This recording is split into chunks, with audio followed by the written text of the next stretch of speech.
Barbadian professionals answer 17 questions related to the United Nations 17 Sustainable Development Goals.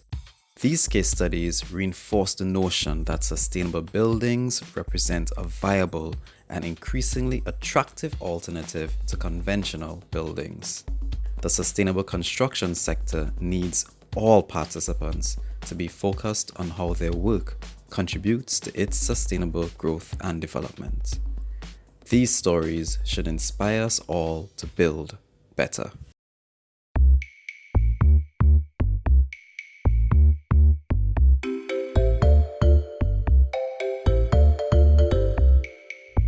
In a commercial building where you have people coming in and working during the day, what we tend to focus on is more low maintenance landscaping. So not necessarily edible, but plants will not take a lot of water or maintenance to maintain. It's something that I have come across over the years, and it's something I try to encourage all my clients to implement. So we tried to do that with this project, and I had discussions with the landscape architects, and we talked about banana trees and even, utilizing tomato vine, which would add a little pop of color. So I'm pleased to say we discussed it and we talked about it at the design level.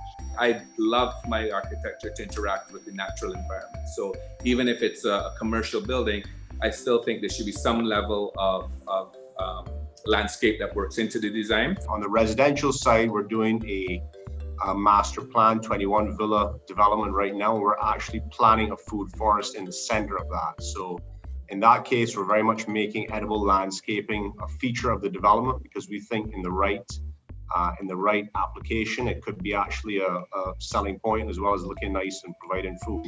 Even if they just plant one breadfruit tree or one mango tree. All to do with the application, but we do look at these things on a case-by-case basis.